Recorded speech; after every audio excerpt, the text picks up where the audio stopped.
Hey everybody, Brendan here. Welcome back to another tournament game analysis video. Today we're going to be covering the last round of the Canadian Open.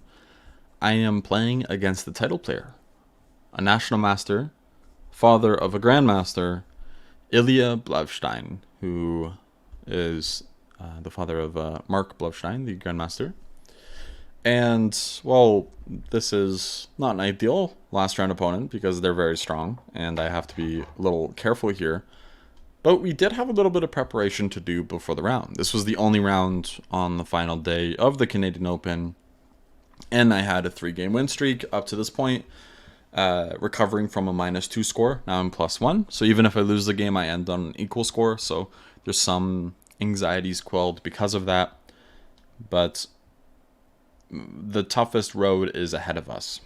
And, alright, so I noticed my opponent had an interesting repertoire, and they generally played one thing as black against what I play. Let's see what it is.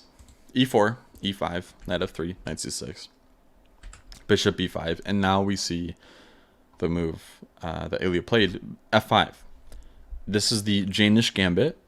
These lines can get pretty crazy.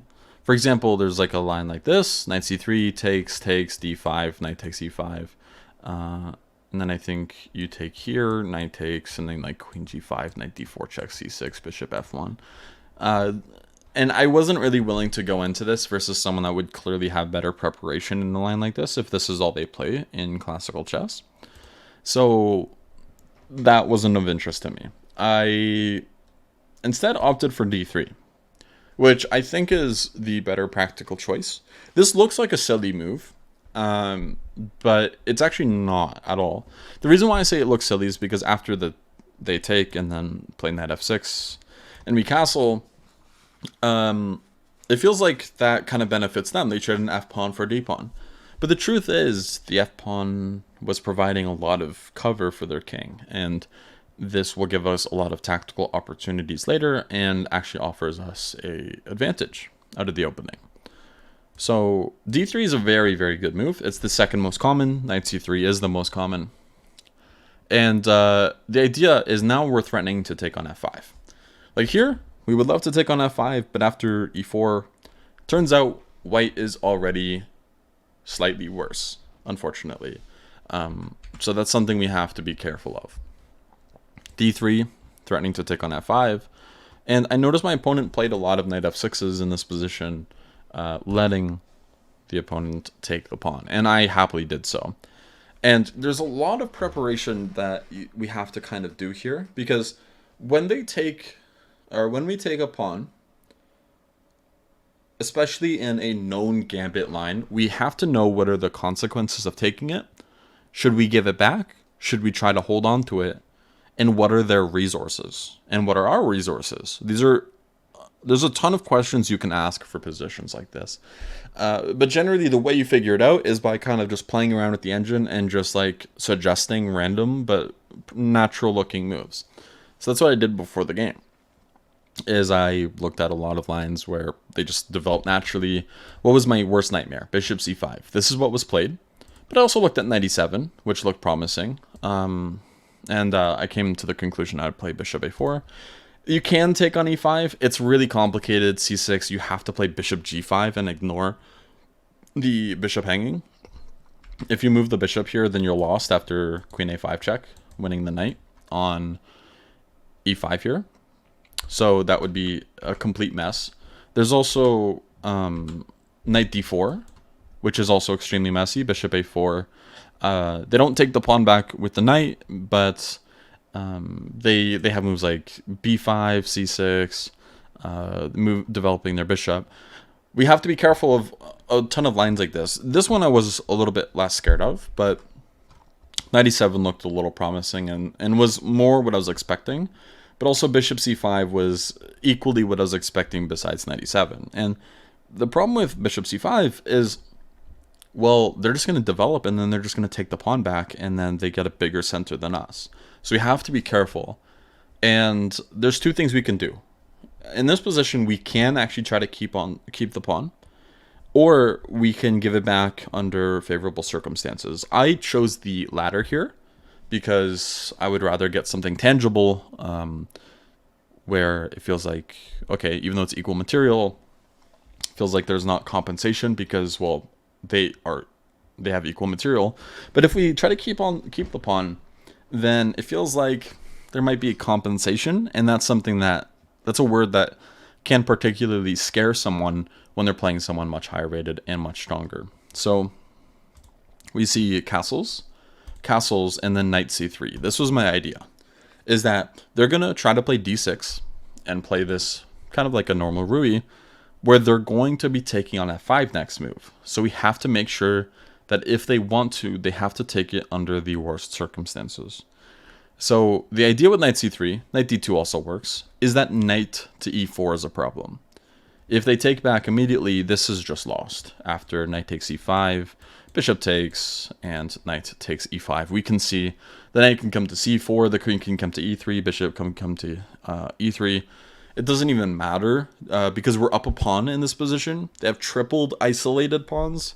We have a majority on the king side, and it's equal material on the queen side, but only white can win this, and this is actually just winning for white. Just looking at it, it looks awful. All right, so they're not going to go into that. They're going to play bishop b6, obviously. One other thing we should mention is they're not going to take on e4 either, because if they do, then, well, we protect our pawn. So that's the idea of knight e4. But if they move back with bishop b6, what do we do? And there was two options. So this point I was out of theory. I believe I remembered up to knight e4, seeing this resource with knight takes e4 not being possible, and seeing knight takes e5 being excellent. But there was a lot that I looked at before the game, so I couldn't really remember everything, and I was relatively happy with this position. But there's two choices, and I will lay them out for you now. Do we play bishop g5, or do we play knight g3? I think both have good attributes to them, but I would like for you guys to decide which one you think is better. All right, so knight g3 should be a better move. The idea is if they try to go for the pawn, we can actually just hold on to it, surprisingly. This is totally fine for us. They get a little bit of central control, but there should not be enough compensation for the pawn. And this was hard for me to analyze because the knight on h4, it's not the most inspiring piece, to say the least here. So I wanted to be careful of getting into a position where I just had a knight on h4 and it just like stays there. I don't know what to do here. Instead, I opt for bishop g5, which is not remotely as close to as good as knight g3, but it's something I was more comfortable with. The idea is they're going to take back on f5, but this is what I mean by convulsions, is that they get their pawn back, they equalize material, but then they take on some sort of problem. And bishop takes f5 was played, knight takes f6, and we see the problem now, is that their king side is slightly weakened with the g file open. This could be a strength. And the reason it could be a strength is because if they play king h8 and rook g8, the g file is open, all of a sudden we could be attacked. But we do have pros ourselves, and it comes with the move bishop h6. Bishop h6 here attacks the rook and asks it to go to a square it doesn't really want to go to. It doesn't want to go to f7 because then it cannot go to g7, go to the g file. And it doesn't want to go to e8 because it's pinned. Then the knight is pinned now. And there's not an easy way to get it to the pin because, well, they can play a6 by just go bishop a4, right? So they opted for rook f7. And here I played knight to h4. And the idea with knight h4, bishop e6, and queen h5, which is what I played, is I was looking for some sort of knight f5, especially if I can get rid of this light square bishop. I felt like that would make my light square bishop even stronger. This isn't really such a great move, though. Instead, I should play something very simple and safe, like c3, preventing knight d4. And we'll see why. That's actually really important in just a moment. So, okay. Queen h5, knight d4. And all of a sudden my bishop's hit, so that's a tempo. Bishop a4 to defend the c2 pawn. And now we're starting to see the point with the move queen c8. All of a sudden, bishop g4 is a huge problem. And I have to do something about it. I played h3, expecting a sacrifice. That's not what happened. But the sacrifice is actually very promising for black, and I think only black can be better. After bishop takes h3, queen takes h3. I looked at bishop b3, thinking that this was actually fine for me. But it's not. After knight takes b3, there's issues with rook e8, rook e7, and then rook g7 anyways. This is very surprising. That's a huge resource. And if we try rook a4, trying to hold everything together, they just block with bishop d4. We're just too slow. And rook e7, rook g7's coming. And yeah, this is actually bad. We're losing. There's no knight f5 because the queen is hanging, and there's no other check. So this is a really surprising resource, but something that has to be seen. Objectively, we are okay here in this position, but it requires a lot of accuracy, and that's something that's not really easy to ask when our king is open, and it feels like we're just going to get mated after king h8, rook g8. So we do have to be careful, it feels. All right, so c6 was played to prevent this bishop e3 idea. And now I play g4. I didn't see the difference between king h2 and g4. g4 is the worst of the two moves, so king h2 is better. It prevents bishop takes h3. And I thought that's what g4 did as well. And yeah, it does prevent bishop takes h3, but it's actually fine for black here because what they can do is they can actually just offer a queen trade after g4. After rook d7 and queen e8, for example. And we can't really avoid it that easily, can we? And because of that, well, that's just an issue. We actually have to deploy bishop e3 to not have our queen just trapped here. And then they can start going for even more. They just keep going on here. For example, queen f8. I believe white is fine, but this is not easy and really messy. Instead, queen d7 was played, missing that. And again, king h2, this same idea isn't here actually. This is important to see because now c3, and there's no bishop f7 because there's always queen g4 check, and then we win the knight. So that's just something to point out, is that the mobility of our queen is heavily reduced after g4, despite it looking like a relatively active move. So queen d7 is actually just a mistake. White should be winning now. It does take a lot of work, but now there's no option to trade or potentially trap the queen and exploit how immobile it is, because it wastes too much time. If they could play queen e8 and then move, or like move and then like bishop f7, queen e8, all these things, then yeah, they should be okay, but they're just too slow because we have c3. And after c3, they have to move their knight somewhere. Knight e2 check. I ended up choosing king h2, which felt like the most natural square, because I don't want to go on the long diagonal where bishop d5 could be a future issue. You never know. Alright, so king h2, king h8, and then I tried to do something with this knight. This knight's a little annoying. I could go rook a e1, but I wanted my bishop on the king side for potential defense, because I'm seeing these ideas, these premonitions of d5, e4, and bishop c7, even queen d6, and that's something I really want to avoid. So here, I play bishop d1, which is partially preparation to bring the bishop to f3. And not just bring the bishop to f3, but also look for f4. Because I'm realizing if there's d5 in the position, and even d4, I want to play c4. And we're going to see this in the game, actually. So knight f4. I end up going for the pawn. This might not be the most accurate, but it was a pawn, and I was happy to do so. King g8, and knight takes f4. We see d5.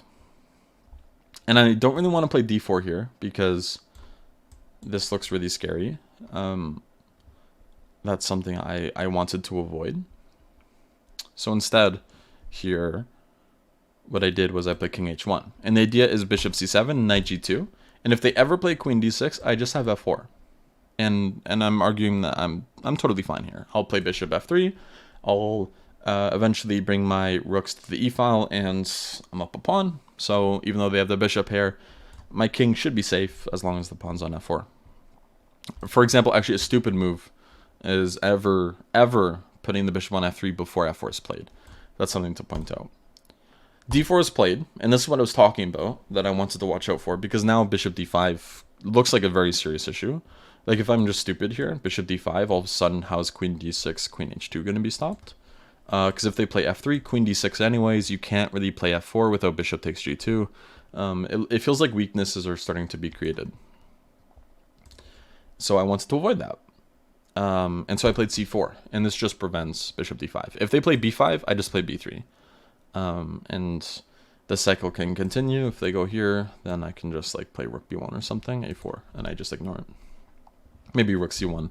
But the point is I just leave the pawn on c4 to prevent bishop d5. But alright. Rook e8 was played. Now f4. So again, bishop f3, huge mistake here, because queen h2 is unstoppable, unless we like sacrifice every single piece, and then even still, it's just gonna mate. So not ideal. That's why f4, and then bishop f3 will come. Rook fe7, bishop f3, and black played queen d6, which offers me some interesting tactical potential here. Bishop f7 was a bit more challenging. But in general, I feel really happy here because I'm just going to start trying to trade everything off on the e-file. And if they take everything, then yeah, this is totally winning. Queen e2, b3, I'll just consolidate slowly and then improve my bishop, and that should be game. But okay. Of course, this does take a lot of work still. It's not that easy, but the hardest thing was done, which is getting a position like this in the first place. Okay, so bishop f3, queen d6, and now I had a move that I was thinking of for a little bit, but I didn't actually make work, which was bishop e4. I wanted to play this, but I thought that bishop takes c4 was a problem. Turns out it's not, and I missed bishop takes h7 check. Rook takes h7, queen takes e8 check. This is winning. Very easy to miss, which is unfortunate, but have to be honest that I did totally miss bishop takes h7 was a resource I had. So I played queen h4. And this loses the edge just a little bit because now they can play bishop f7. And, well, now I should probably go for challenging the e-file here. And there's not really as much hope for trying to get some kingside attack as before it was actually possible to try to with bishop e4. Because when the bishop's on e4, it's just so much stronger, right? But okay, not a big deal. This should still be promising for us. Rook ae1.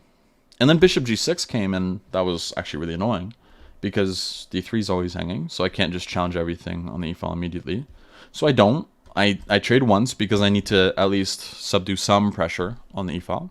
Now rook d1. If there was two rooks here, then, you know, the entry squares, it feels like there is a lot more potential for them. So I wanted to be very, very aware of that. Make sure I wasn't making any silly moves. King g7 was played.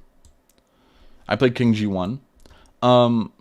Not fully just a waiting move. The idea was I might go king f1. I might eventually go like rook e1, or even queen f2, queen d2.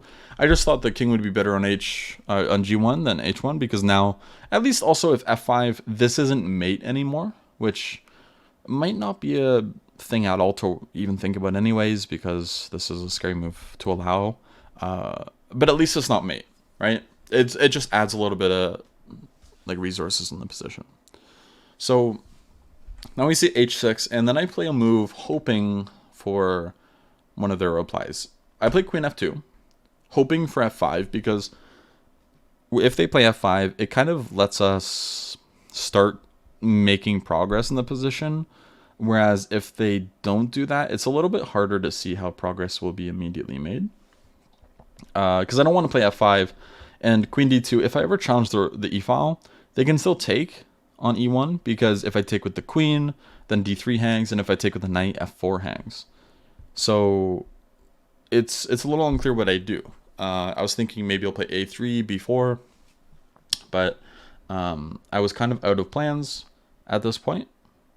Luckily, they played f5, so I was quite happy about that, because I took, and then played bishop g4, and I was trying to start to trade pieces off that. They didn't allow it. They played bishop g6. But now this kind of lets me get more activity. I start with queen f3, looking at bishop h5. If I can trade off their bishop pair, then I feel like this offers a lot more winning chances for me. And also, their king is going to start looking a lot weaker.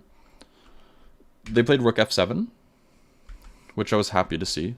If they played something like a5, I would just play rook f1 and maybe eventually, hopefully, prepare an f5, but still most likely some sort of bishop h5. But I'd hold off on it for at least a move or two.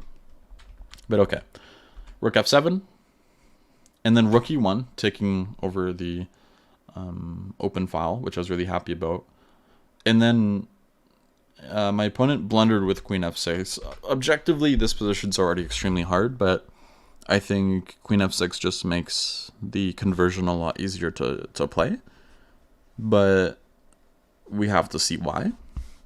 Alright, so queen f6, white to move in and win. The game still goes on for a little bit longer. The game was 55 moves. We're on move 38, so we still got about 20 moves ahead of us. Alright, or like 17 moves, I think. But, alright, okay. What do we play here? We're up a pawn. Hopefully you had enough time to pause to think about it yourself, but we're up a pawn. We want to get rid of the bishop pair, so we can do that tactically with rook e6. After queen d8, we can sacrifice the exchange temporarily and just win it back immediately. And what this did was it exchanged a ton of pieces when we're up a pawn. And if one is familiar with this specific rule, it's a very common one. When you're up material, you want to trade pieces and try to keep pawns on the board. And when you're down in material, you want to trade pawns but keep pieces on the board to open lines and make things messy. So this was something I was pretty happy about, because now after king takes f7, well, the light squared bishop, the absence of it actually feels like it heavily favors us. There's no more weakness on d3. Our queen can start kind of running into the position and sneaking in. There's ideas of queen h7 check, for example. And there's a lot of promising moves for us now. So queen d6 was played. I played a3 just to prevent queen b4. There's also king f2 here. And if queen b4, queen h7 check would just win the bishop. So they're not really in time to play queen b4 anyways. But I just thought, why not prevent it? I'll play king f2, king f3, and then start bringing my queen in further. And that's what you do when you're up material. You generally just start creeping in, and things work out. So if I can bring my king to f3 here, then my knight is now free. And my queen is, it's okay if my queen defends it, because it has a lot of squares, and it's still like relatively mobile if it defends it. My knight on g2 is not happy. But there is one thing to worry about, is if I put my king on f3, well, it's a king on f3. Luckily, I'm controlling the light squares, and the f3 square is a light square, so I don't have to worry too much about king safety because of that. I still have to be very careful, though. But this is what I ended up playing. So, king f2, and here I play queen f5, just to threaten queen g6 and queen c8. Of course, queen g6 is an immediate threat because their queen's covering it, but that's something really important to keep in mind, is I'm trying to target them on all sides of the board. King g7, and now king f3. So again, the big idea was I'm just trying to restrict them, make sure they have less moves that they can make. If they move their queen somewhere, maybe I can go queen c8. But okay, they went queen e7, and luckily they're not actually threatening to enter anywhere in the side of the board, because either my knight or my king is covering. And I was happy about that. So I just made a waiting move that I thought was useful. And sometimes when you're in a position like this, it's like, okay, my queen's great, My knight can't move, even though it wishes it could. Sure, if I could just like transport it to e4, then I would, but I can't right now. My king's excellent. What else can I do? Well, obviously, probably pawn moves have to be made, or some sort of shuffling move. And I didn't want to shuffle. I was looking for improvements. So I played h4. And the idea of h4 is like a great idea for us is just to play h5. And then g6 is always something we're threatening to use despite their king being there. Now they'd have to defend it with their queen at all times. And now Ilya offers a queen trade, and this makes the job a lot easier. Because if we trade queens, I am up a pawn, and this is a minor piece ending. I think what they're hoping for was that they could create some potential weaknesses here. And that's what they end up trying to do. Luckily, it doesn't work out. But one of the other things is they have a bishop versus a knight and pawns on both sides of the board. So with this scenario, what you want to do is you want to try to prove that the bishop is better than the knight. Unfortunately, it's not possible here. So I go into the endgame, play king e4. And I thought this move was important because I wanted to prevent king f5. So king e4 and a4. And this is a very strong move. So there's two moves I was scared of here. And that's king g6 and that's a4. King g6 looks a little scary because... Oh, not because of king g5 or that. But maybe they go king h5, king g4, king g3 or something. And they try to create a ruckus on the side of the board. But I evaluated that this takes too much time. A4 looks very promising, and their idea here is actually very simple. It's very hard to defend these pawns without going extremely passive. So I start a maneuver. How do I improve a piece but also prevent them from getting in? Well, I play knight e1. I could take on d4, but I didn't see the point. Right? Because if I take on d4, they play like king f5, for example, king e3. I'll just show it on the board. This is more compensation than I want to allow. King e4, king g3, knight e3, bishop takes f4. Yeah, this doesn't look great. So I go knight e1, preventing king f5, and also rerouting to f3, where if bishop f5, a5, now I can go knight f3. And there's no issue, because they don't have bishop d2. And they have no route to get to the pawn in a safe way. The only other opportunity is some sort of bishop c3. Luckily, we're just in time and it doesn't work. Knight e1 covers the c2 square. So c5 was played. I played knight f3. And I'm looking at f5 or maybe even h5 here, because I want to prevent any king g6s or king f5s. If I played h5 immediately, then bishop a5, knight f3, b6. This looks promising too. King f7, king e5. We should win this, because there's not really anything they can do. Like, unfortunately, this b6 move almost has to be played. Like, what else can they play here? Because if they move their bishop, then we can play a move like knight d2 in time, or even like knight e5, or even knight h4. So they can't really move the bishop, but we're going to see something similar to that in the game. Knight f3, b6. But the problem is, after b6, now they're stuck and they cannot bring the bishop to a5 and kind of force the knight to babysit the d2 square. So I played h5, preventing king g6. And after king e6, there's just a winning method here that just immediately works, which is knight h4. And the problem is, it's hard to defend h6. Like, they kind of have to do that with their bishop. But this is not something that they want to do. Knight f5 and bishop to f8, for example. We don't have to play knight f5 here, but the problem is, if they try bringing their king over, they're actually just not in time, funnily enough, after knight f5, because h6, like, the only way to get to it is to g7, but g7's covered by the knight. So in this position, Ilya played b5, I ended up taking it because I had assessed something else here, and that is after bishop a5 threatening to go to d2, I actually just go back, and in this position Ilya ended up resigning. As this is totally winning, the idea here is we're going to bring the knight to c4, which covers b2 now that the c4 square is open, and we're going to push b6 and force the bishop to babysit that pawn, and then we're just going to start pushing this guy. And eventually we're going to win the bishop with our knight alone. That should totally work.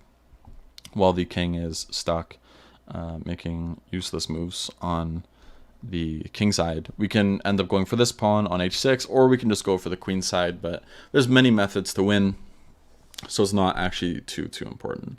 And yeah, that's how the game went. After knight f3, I ended up beating my first national master over the board, which was a nice experience. I felt like this game wasn't bad. I don't think there was a point where I was worse in the sense of being actually worse. I think there were chances for my opponent to make things difficult for me that might have been missed, but besides that, that's kind of about it. It felt like I had an advantage from the start, and of course I faltered in the middle game, but you know, it's a national master. They're going to put up good resistance, and they did. But I ended up winning, and that was a really nice experience, so I'm really happy that I ended up playing on in this tournament. As I mentioned a few games ago, I was very low on morale at this point because I lost to some much lower rated opponents, which isn't fun because you lose lots of rating when that happens. And I still ended up losing quite a bit of rating from this event, I believe, despite beating a national master in the last round. But at least I had a good story to tell and a game to show, and that is kind of all that matters, I guess. That's going to cover it for the 2022 Canadian Open, and I hope you guys enjoyed, and I'll see you in the next one. Have a good one. Bye-bye.